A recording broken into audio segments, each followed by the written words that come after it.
Thank you for Patreon now for donating to the Patreon. Hey guys, it's Vanity. Ezel back on the Card Fight Vanguard. Ezel on the Vanity weekly videos. I hope you guys enjoyed them. Like, comment, subscribe, and let's go inside, shall we? So this time we're covering more Monster Strike reveals as per usual because Bushy's going on their Monster Strike. And honestly, I'm not against this because this means I can finally take a goddamn break from Vanguard uploads. Very long story, but yeah, so I'm really glad they're finally doing Monster Strike again. So yeah, even if I'm not going to use it, it's at least good to have my break finally. So especially because last time it was fucking delayed. So anyways, let's go ahead and get the started, shall we? And we'll see what we got. So first up, we have Mind Control Contractor Chakra. Great on boost, 5k shield, 8k base. Autumn was placed on Vanguard Circle. Look at the top 7. Choose up to 1 order card from on them. Reveal it, put it to hand, and shuffle your deck. Okay, nice that this is just a free top 7 search. I don't know why our other order decks can't get this. Like, I mean, okay, well, Meteors have it, so never mind. Because I was about to say, Brandgate, is my opinion, is the most boring when it does it, because all of their skills are the same thing for the grade 1s, except Gravidia gets the free pass on that one, because they at least search the top 7, but can add any number, so that one's fair. And then auto rare, when this unit attacks a boost, if your order zone has a card with pickup, gotcha, or ability, or event ability, this unit gets plus 2k for the battle. So great. Easy 10k booster or swinger, and as per usual, I like the fact of how Monster Strike's ride lines are so fucking generic. I wish we got that for more, like, decks in general, specifically Dark States, where they have generic grade 1s, they don't have, outside of Richard, they don't have a generic grade 2, so I really do wish Bushy would do this with more decks and give them more generic cards for ride lines, but it's still good nonetheless, so I'll give Chakra maybe a 1 or 2 of in the main deck, and then obviously the 1 of in the ride deck, just because free top 7 search. Then we have Holding the Wisdom of the Entire Universe, Grand Moo, grade 2 Legion Persona, 13k base. On the rear, this attack as a Vanguard while boosted, Counter Boss 1, Soul Boss 1, choose one of your opponent's rear guards, send it, kill it, and then if Persona Road, you choose up to 2 instead of 1. Okay, I'm pretty good because if your deck doesn't involve too much counter busting or soul bossing, you can definitely kill 2 rear guards. I remember there was that one deck that was focused on Persona riding, so I don't remember how cost heavy it was, but if it wasn't that cost heavy at all, I think Grand Moo would be an amazing card, and just being able to kill 2 rear guards, or I think it's a nice grade 3 to have, just being able to murder rear guards in general. So I don't know, 2 over 3 of, because it does it just for the cost of a counter boss and a soul boss. Then we have Contractor of Spirits, Astral. Gotta say, love the name, love the art, wish they didn't go together, but hey, whatever. Grade 1 boost, 5k shield, 8k base. When it's placed on rear guard, choose up to 3 normies from your monster box, put them to bottom in any order, and if you put 3 cards to the bottom, choose up to 1 trigger from your monster box, return to your deck and shuffle. Okay, so, you know, if you're getting close to deck out, because maybe use your monster box ability to send 10 cards under it, and you're on that verge of death or not, you can call this thing, get a free 3 back to deck, and then you can get, and they go to bottom too, and then you can get a trigger and then shuffle it back as well, meaning, you know, you have trigger sacking ability still available. Even if you just sent 3 normies back, it's mainly just to make sure you don't deck it out, and the best part is she does it for free, and she is not a mandatory use because she says choose up to. So all around, I think Bushy did a really good job with this one because, again, free, so it's technically mandatory, but then because it says choose up to 3, then that means it's not mandatory by a technical default. So all around, I like Astral a lot. I think that if I did play Monster Strike and I was very close to the deck out, I think I would run her at a 2 over 3 for that reason, so good card. Then we have Contractor of Magnetism, Odd. It's odd that this card even exists. Grade 2 to 5k shield, 10k base, continues guard circle of opponent. If your monster box is 10 or more cards, choose, it gets plus 10. Okay, cool. 8k, use your monster box, send 10 cards under it once, and then maybe you get 2 to 3 more cards under it, and Odd's pretty much an instant 15k. All around, I like that skill a lot. Being able to be a 15k is really great, especially because Free Day from Youthberg has proven to me that those shield skills are stupid good, because that was the sole reason my Youthberg deck is winning.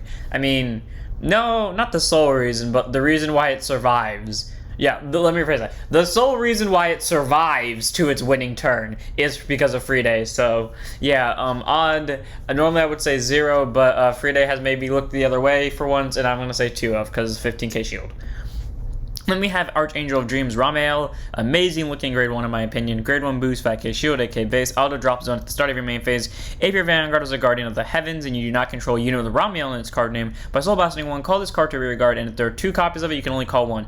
Okay, again I say with this, is Bushy just doing the, you know, what's it called? Trying to remember what it's called now. Is Bushy just doing the good old Maple thing? Because I swear now, there's been a lot of cards this, like, in this set specifically, but, like, I think now that's mixed 3 or maybe just 2 in general, but, like, other sets too, where they're just starting to reprint Maple skill, but with a cost. Was Maple that good? I mean, like, because I don't use Maple outside of Thegria, and that's because we all know, like, I don't like running cards that if I can't use their full abilities of, but was Maple really that good to people that in the meta specifically that warranted almost every, well, not every card, but like at least warranted at least one card per set be a Maple clone? Because that's what I've seen. There's one for Lyrica, I know there was one for set 7, and I know there's now one for this one if there hasn't been more than one. I feel like Bushy is now just copying Maple's skill because they can and will, but Ramiel is a good card 2 to 3 of, especially because I can just beat the start of your main phase, but I don't really know how to feel about this one. Then we have Archangel of Music, Sandalphon, grade 2 and stuff 5k shield, 10k base, contains rear guard. If your rear guard has Covenant of Archangels and Underworld Metatron, this unit cannot be selected by your opponent's card effects. Great, so immediately becomes immortal on rear as long as you have another specific rear guard. And then auto rear when it attacks into anything by soul blasting 1, choose one of other units and it gets +5 for the turn. Great, can give it to Vanguard, can give it to another rear guard. You can technically give it to her booster and they'll be hitting for the same number regardless, so technically she get the 5k as well. So all around, Sandalphon is not a bad grade 2. I like her giving 5k to anything, and not to mention the fact that she becomes immortal as long as you have Metatron on the board, or not immortal but can't be selected by card effects. So, you know, good card all around. Not the best in my opinion, but it's a 2 over 3 of. Then we have Covenant of Archangels and Underworld Metatron. Finally, something I keep like talking about how I wish they gave more rearguard skills to the main vanguards, because I really do miss that about other series of vanguards like in Premium and V where the vanguards had rearguard skills. It wasn't always like that in GG. Sometimes didn't have units that had rearguard skills for their main grade 3s, but sometimes they did. Or like just sometimes they had backup grade 3s where they had rearguard and vanguard skills, and I think I made it very clear at this point that I wished Overdress did that, and I'm glad that they're at least doing it here. I mean, granted they did it with Seraph Snow, but I cannot think of another deck they did it with. I swear they did it with another deck, but I can't remember now. Anyways, Metatron contains rearguard during your turn if you have a rearguard that has this card right here, basically. This unit gets +5, so great. 15k. I just realized you were a grade 2. I thought this was a grade 3. So 15k, which is great. And then active Vanguard or Rearguard once per turn. Crown Boss 1, rest this unit. Choose a unit card from your monster box called to Rearguard. And if your Vanguard is this unit, or a grade 3 or greater Guardians of the Heavens, stand this unit. Okay, so it's nice that this has, like, in my opinion, one of the best skills for ride line cards, because not only can it work on rear guard as well, but it also can get that free superior call and a possible stand as long as your Vanguard's a Guardian of the Heavens or itself. All around, I like Metatron a lot. I misread her skill before because I thought she would only stand herself if you had a grade 3 Vanguard, which means that you wouldn't be, means you basically be sacrificing a drive check, but she's still good. Gets the 15k, so she's at least harder to hit with Sandalphon on the board. And as mentioned, she gets a call, so one runner is like a 3 over 4 of along with Sandalphon. I like the combo cards. I always like those. Then we have Archangel of Healing Raphael, grade 3 generate persona, 13k base. On the rear at the end of the battle, it attacked. If your Vanguard is a Guardian of the Heavens, counterboss 1, choose one of your back or rear guards not named herself, stand it, and switch position with this unit. Okay, was that the point of this thing? Like, you're just supposed to swap with these, and then you give this thing for 5k more, or you have this in the back row, these two swap, and then you just, I don't know. I don't understand what the point of this convoluted combo is, but I feel like there's something in between all these three that's supposed to go off. Either way, I like Raphael, and I think she's a good grade 3, so why not run as a 2 over 3 of a Guardian of the Heavens deck. Then we have Vessel of Hope Binah, weirdly enough the one I didn't expect to be the main grade 3, but she does look cool. So grade 3 turn persona, 13k base, contains Vanguard during your turn. If your opponent's Vanguard to grade 3 or greater, all your Guardians of the Heavens rear guards get +5. So all of them are essentially 5k drops now for their guard, which is amazing unless you have triggers. But basically if they're a grade 1 with normal power or more, they're just gonna hit through. So all around, nice skill. And then, oh yeah, just rear guards. I was about to say it counts herself too. Then we have Act Vanguard once per turn by Soul Blasting 2. Look at the top 7. Choose up to 2 Guardians of the Heaven unit cards from among them. Reveal them both. Call to 1, and then put the remaining to your monster box, and then shuffle your deck. So sadly, at most, you're only getting 1 card to your monster box, and you are only getting 1 card to rear guard. But you're at least getting to look at top 7. I feel like that cost is a little too hefty for only 2 cards. But then again, like, we have ways to like redo the monster box 10 stand thing, if I remember correctly. I don't remember entirely, but I'm pretty sure we have more ways to like send 10 of them under now. So I don't really think this is a bad card. So I don't know, Binah, not the worst, not the best in my opinion, but I like her art, so I'm willing to give her like a 3 of just that. I mean, granted, you run out as a 4, but I think she's okay at least. Then we have our new Overtrigger. I think it might be the same Overtrigger skills last time and just on a reprint of an art, but refreshing to see Kiskill Lyra. Interesting name. Grade 0 boost, 50k shield, 5k power. Additional effect, you perform one of the following. It's either you have more cards or damage on your opponent, you may heal till you have the same amount. So that's the part that I feel like is different. And then you choose a card from your drop zone, call it to rear guard, and it gets plus 10 for the turn. So you pick one or the other. You don't pick both, sadly. So either you get an extra attack and it gets plus 10, so it's most likely hitting unless they saw a trigger. Or say for example, you're at 5 and your opponent's somehow at 0. That did happen in a game where I was the 0 and my friend was the 5 because I healed out of it and I did some bullshit shenanigans with crits. That would mean you could heal straight down to 0. I feel like this card is a next level of stupid, but like, one of, it's an interesting over, because it kind of just says if I'm at the disadvantage by like more than 1, I should definitely get the free heal, because it's gonna drop me possibly down by 3 to 2 damage. So yeah, good card. Then we have Personification of Divine Justice Camael. I like the art. Grade 1 boost, 5k shield, 8k base, auto rear. When it boosts, if your Vanguard is a Guardian of the Heavens, choose a Guardian from your drop, so choose a Guardian of the Heavens from your drop zone, put it to soul. Okay, great. Gets you the most freest of free soul charge I've ever seen. Honestly, that is a bet, like, that's amazing fucking skill. Like, if your deck is having soul problems, fix it. You know, another thing about it, I'm pretty sure there's going to be a Guardian of the Heavens. I think her effect, or I think her name follows the Guardian of the Heavens thing. So, straight up, that Soul Blast 2, this. Honestly, if she wasn't a once per turn, I'd say she'd be amazing, but she's a once per turn, so yeah, just Camael fix everything just by being a booster. So, I don't know, 3 over 4 in a Guardian of the Heavens deck, just because it gets free stuff to bot, or free stuff to soul. Then we have Archangel Divine Wisdom Zadkiel. Grade 2 set 5k shield, 10k base. Auto when it's put on guard circle. If your Vanguard is a grade 3 or greater Guardian of the Heaven, she gets plus 10k shield. So cool. 25k, sorry, not 25, 15k shield. Not bad, having the put on guard circle, so it works with intercepting and placing from hand. Not my favorite, but it's fine. Like, if you're running one card or the other for shield values, it's going to be this one in my opinion. But at the same time, I can see reasons to run this in a specifically Guardian of the Heavens deck. But either way, decent card nonetheless, so 2 over 3 of. Next up, as per usual, we have more monster strike cards. First up, we have Ableberries or Ableberries, grade 0, normal order. Play it by counterblasting 1. Discard the top card of your deck and perform one of the following according to its card type. If it's a normal unit, you choose one of your units, get plus 5 for the turn, whether it be Vanguard or Rearguard. If it's trigger unit, you put the discarded card to your hand. Okay, so you get a free 15k shield at the very least, or probably 5k. And order card, you countercharge 1. Okay, so worst case scenario, you just mill the top card of your deck, see another copy of this, and all you accomplished this turn was deck thinning by 1 card. Best case scenario, I think, would be you just see a normal unit. I don't know how to feel about this card. Really, like, I like its art and I like the concept behind it. I just feel like, this card isn't that amazing, I guess is what I would say. I don't know.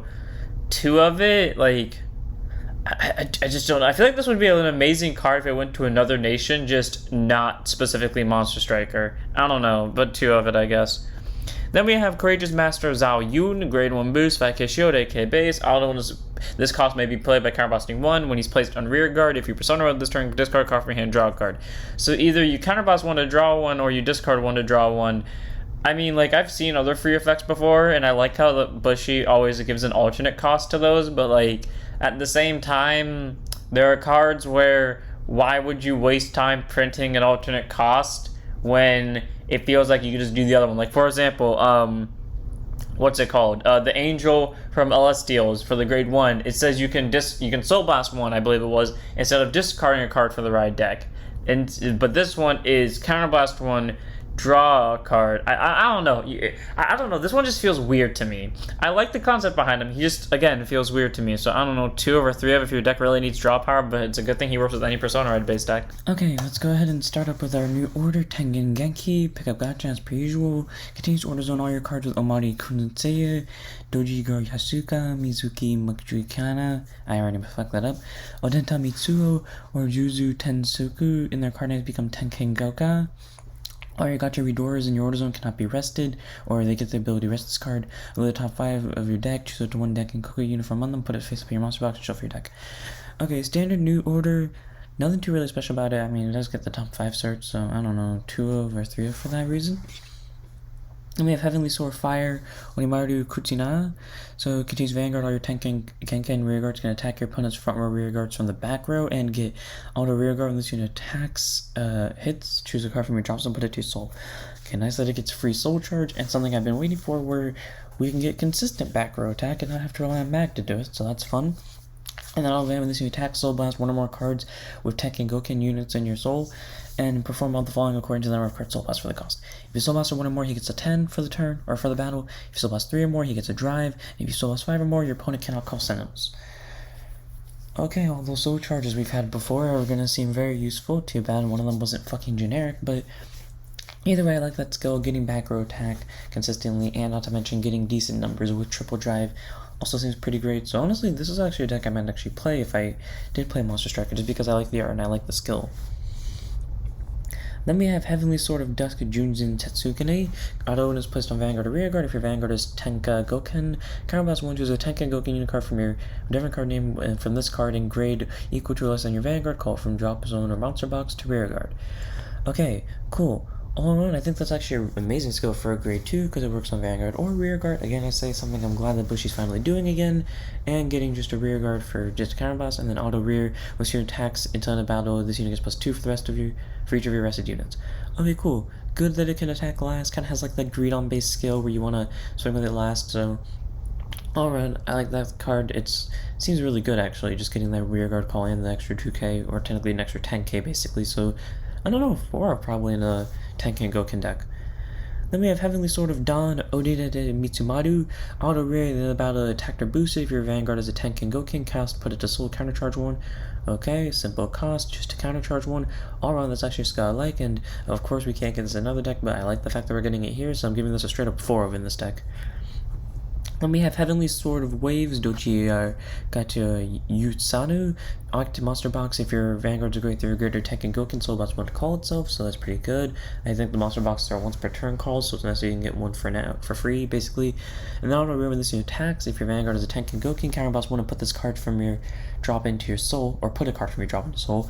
Until end of the battle, this unit gets power equal to the original power of the card put into your soul by the card's ability. Okay, great. So the most it's getting is 13, but it's great that he can just start soul charging again and get more Tenken Gokens into soul. So technically, along with what's his name back here, you can get 2 cards into soul by just an ability.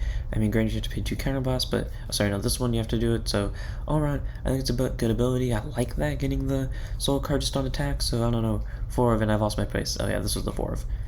Then we have Heavenly Sword of Gale's Mizuki Muchinaka. Contains Rearguard during turn. If you have Vanguard that's grade 3 or greater, Tenken Goken, all your units all the units in the same combat get plus 5. And then Act Drop Zone, if your Vanguard is Tenken Goken and your Heavenly Sword of Gale's Mizuki Muchinaka has been not placed on Rearguard from the drop zone this turn, put a Rearguard to soul, call this card to Rearguard. Okay, great. So I literally, oh wait, no, herself. Okay, so cool. The fact that she can call herself to rearguard, and it specifies that has to be placed from drop, so you can just call one from hand and then do it. Sounds great. Get you another free soul, get you a free call, basically. Alright, I like this playstyle. I think it's cool. Kind of reminds me a little bit of Pale Moon, so I'm willing to give this one a try if I actually do end up playing Monster Strike, just like that weird sister deck. So 4 of Mizuki Michinaka. She gets free calls and has power. Then we finally have Gear Chronicle reveals again. First up we have Steam Breath Dragon. Continues hand while you're paying cost for the stride. This card being made discarded by cost of 3. And then Act Hand if you have Chronojet Dragon Crest. Discard a card from your hand. Search your deck or draw for up to 1 grade 3 card of Chronojet. This card and reveal it. Put it to your hand. If you search your deck, you shuffle it. Okay, great. Get you a free Chronojet and get you a grade 3 for stride. Alright, I don't think the ability's bad. I do wish they had Vanguard skills, because I'm also looking at the next card and I know it doesn't have a Vanguard skill, but you know, Steam Breath, it makes up for with the art, so 4 of in a Chronojet deck just because it gets Chronojet searches. Then we have our last card for the day, which is Steam Fighter Bali. Contains Rearguard GB2. Active if your G-Zone has 2 or more face-up cards in Vanguard or G-Zone. During your turn, if any player's Rearguards are put to the bottom of the deck this turn, he gets plus 10. And always discard it from your hand for the cost of stride, discard 1. Okay, finally, stride discard fodder, which is great, and not to mention the fact that he's a 23k swing, basically. All around, interesting Chronojet support so far. I can't wait to see what Smoke Breath does, but yeah, that's pretty much it for the reveals today. Sorry this one is extremely late, I woke up late, so I'm ending here. Hope you guys enjoyed. Don't like, comment, subscribe, join Discord, follow Twitch, I'll see you all next one. Don't stand up your Vanguards.